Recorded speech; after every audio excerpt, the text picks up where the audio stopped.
Remember we didn't know the SEP was against. Analis energi internasional, lembaga keuangan global, bahkan beberapa ekonom dalam negeri sendiri, mereka semua punya prediksi yang sama. Negara berkembang dengan 280 juta jiwa tidak akan mampu membebaskan diri dari impor solar dalam waktu yang bisa dilihat. Tapi di suatu kantor di Jakarta, awal 2025, seseorang menandatangani kebijakan yang pelan-pelan membuktikan semua prediksi itu keliru. Dan kita, sebagai bangsa yang merasakan langsung setiap perubahan harga BBM di kehidupan nyata kita berhak tahu seberapa jauh kita sebenarnya sudah melangkah. Ada yang pernah bilang kepada saya bahwa penonton Indonesia tidak tertarik pada analisis energi yang serius, bahwa kita lebih suka konten yang ringan. Kalau kamu menonton ini sekarang, kamu sudah menjawab sendiri. Assalamualaikum dan selamat datang kembali. Mundur ke 2008. Tahun itu, Indonesia secara resmi menangguhkan keanggotaannya di OPEC.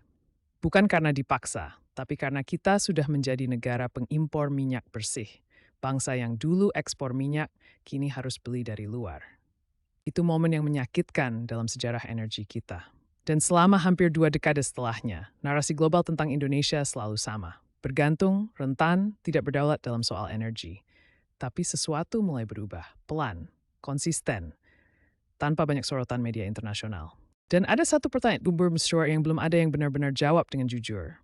Mengapa strategi yang sedang mengubah peta energi Asia Tenggara ini hampir tidak pernah muncul di CNN, BBC, atau Reuters? Simpan pertanyaan itu. Jawabannya akan datang, dan lebih mengejutkan dari yang kamu bayangkan. Indonesia adalah produsen minyak kelapa sawit terbesar di dunia. 58% dari seluruh produksi global berasal dari tanah kita. USDA Foreign Agricultural Service via Statista. 58%, lebih dari separuh pasokan sawit dunia, dari satu negara. Dan selama puluhan tahun, hampir semuanya kita jual ke luar negeri. Sejak 2019 ada keputusan yang berbeda. Indonesia ini mengenal tour surgeon hi wajib dan nasional ini. Ketika pulsar benantas 19, 30%, teraskuing peresmas neka bay buldiking. Dan mulai Januari 2025, B40 resmi diberlakukan di seluruh wilayah Indonesia. 40% minyak sawit, 60% solar konvensional. 15,6 miliar liter biodiesel diproduksi dalam 1 tahun saja. Ini bukan SDM Indonesia. Ini bukan pilot project. Ini bukan uji coba di satu provinsi. Ini kebijakan nasional yang wajib dipatuhi semua pihak tanpa pengecualian. Hasilnya bisa diukur. Antara 2020 dan 2025, Indonesia menghemat 40,7 miliar dolar Amerika dalam cadangan devisa, uang yang tidak perlu dibayarkan ke produsen solar luar negeri. Niat Step Sims Desember tidak menguap. Ia mengalir ke petani sawit di Sumatera dan Kalimantan. Ia menciptakan 2, lapangan kerja baru di kebun dan fasilitas pengolahan biodiesel.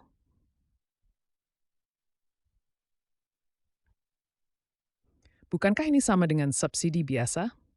Tidak. Subsidi biasa menguras anggaran negara. Program ini justru menghemat devisa sekaligus menciptakan nilai ekonomi dari dalam. Dua hal yang berbeda arah secara fundamental. Dan ini belum selesai. B50 sedang dalam tahap uji jalan, 50% sawit, 50% solar, dengan target menghentikan total impor solar menjelang pertengahan 2026. Sementara News 2 IFMIM. Sementara itu, di seberang lautan, ada cerita lain yang sedang berjalan. Bayangkan sebuah benua yang sudah puluhan tahun bicara ketahanan energi, yang punya lembaga paling canggih di dunia untuk merumuskan kebijakan iklim, yang mengeluarkan regulasi lingkungan ketat, termasuk aturan yang menyulitkan ekspor sawit kita. Sekarang lihat angkanya dengan jujur. Antara 2021 dan 2024, Uni Eropa membelanjakan total 1,8 triliun euro untuk impor bahan bakar fosil. Industri Energy Think Tank, 1,8 triliun. Krisis harga memaksa mereka membayar 930 miliar euro lebih mahal dari harga normal. Dan pada 2025 saja, mereka menghabiskan 396 miliar euro, setara lebih dari 1.100 euro untuk setiap warga negara Eropa dalam 1 tahun, hanya untuk energi yang tidak bisa mereka produksi sendiri. Triodos Investment Management Maret ago Kamu tahu fakta yang lebih mengejutkan dari angka itu? Pada 2024, Rusia, negara yang sama yang memicu krisis energi Eropa, masih memasok 18% dari total impor gas Uni Eropa. Berber Energy 2 tahun setelah invasi, setelah semua sanksi, setelah semua pidato keras dari Brussel, Eropa tidak bisa lepas karena mereka tidak punya strategi substitusi yang nyata. 58% kebutuhan energi primer Uni Eropa masih dipasok dari impor bahan bakar fosil 2023, hampir sama persis dengan proporsi sebelum krisis 2021 dimulai. Setelah semua dana Green Deal, setelah semua target iklim yang diumumkan dengan penuh keyakinan, mereka masih di tempat yang sama. Indonesia tidak punya Green Deal. Kita punya sawit, kebijakan yang konsisten, dan keberanian untuk tidak berhenti di tengah jalan. Tapi ada lapisan ketiga dari strategi Indonesia yang hampir tidak pernah muncul di satupun artikel media internasional besar. Ini yang benar-benar harus kamu pahami. Namanya Domestic Market Obligation, DMO, untuk batubara. Setiap perusahaan batubara yang beroperasi di Indonesia diwajibkan menjual 25% dari total produksi tahunan mereka ke pasar dalam negeri, bukan di harga internasional. Di harga yang dikontrol pemerintah maksimum $70 Amerika per ton untuk pembangkit listrik. $70. Tetap. Tidak peduli apa yang terjadi di luar. Pada puncak krisis 2022, harga batubara internasional melampaui $200 per ton. PLN tetap mendapat pasokan di $70. Tarif listrik untuk rakyat Indonesia tetap stabil. Di Eropa pada waktu yang sama, harga gas melonjak ke €350 per megawatt jam, dari normal yang hanya €15 sebelum krisis, 23 kali lipat. Rakyat biasa yang menanggung. Dua kebijakan, dua realitas yang sangat berbeda bagi rakyat biasa. Gabungkan sembeh pepu dengan DMO, yuk DMA. Satu tangan mengamankan solar dari sawit sendiri, tangan lain mengamankan listrik dari batubara dengan harga terkontrol. Dua dasar, satu tujuan, kedaulatan energi tanpa bergantung pada pasar global yang tidak kita kendalikan. Dan kini kita kembali ke pertanyaan yang kita gantungkan dari awal. Kenapa strategi ini hampir tidak tersiar di media internasional besar? Bukan karena ceritanya tidak menarik, tapi karena insentif struktural media internasional tidak mendorong liputan jenis ini. Ruang redaksi besar dibentuk oleh kepentingan pengiklan korporat, hubungan diplomatik, dan narasi yang sudah lama dibangun. Sebuah negara berkembang yang berhasil membangun kemandirian energi menggunakan komoditasnya sendiri, tanpa teknologi barat, tanpa dana IMF, tanpa membeli solusi dari luar. Itu narasi yang tidak nyaman untuk ditulis di London, Paris, atau New York. Justru terlalu menarik bagi pihak yang lupakan dengan duit yang bergantung. Your strength muthamit.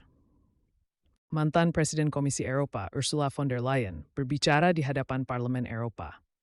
Dalam 10 hari konflik di Timur Tengah, Eropa menghabiskan €3 miliar ekstra hanya karena kenaikan harga energi.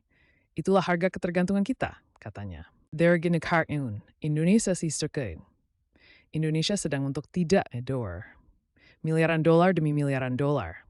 Tahun demi tahun, lewat keputusan kebijakan yang bertahan melewati pergantian presiden dan tekanan dari luar.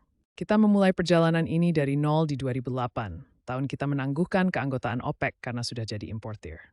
Prediction semua orang, Indonesia akan terus bergantung. Realita hari ini, kita sedang menuju nol impor solar, bukan dengan menunggu dunia berubah. Tapi dia mengubah personal senhei selama sekadar menit tanpa berhenti. 3 hal tentang kami sekarang yang kebanyakan orang di sekitar jam belum tahu. Pertama, antara 2020 dan 2025, Indonesia menyelamatkan $40,7 miliar melalui program biodiesel sawit. Sementara Uni Eropa membuang €1,8 triliun untuk membeli energi yang tidak bisa mereka hasilkan sendiri. Dua angka ada kemenahan through strings the stride zuger image report at desk. K. Strength tester di iber tuzas the strength. Itu adalah the commitment 1 dekade pada kan yang konsisten, B30, B35, menuju B50, melewati semua tekanan dan kritikan dari dalam maupun luar negeri. Konsistensi adalah teknologi yang paling susah ditiru. Ketiga, Narasi bahwa negara berkembang harus menunggu, harus bergantung, harus belajar dari Barat dalam soal energi, narasi itu sedang dibuktikan keliru oleh kita, dengan sawit kita sendiri, dengan kebijakan kita sendiri. Kalau video ini membuka cara pandang baru untukmu, bagikan. Bukan karena angka views, tapi karena cerita yang terlalu penting tidak hanya beredar di kalangan yang sudah tahu. Kita sudah mulai menulis ulang secara energi kita sendiri. Pastikan lebih banyak orang yang tahu Adang Lahir yang tertulis.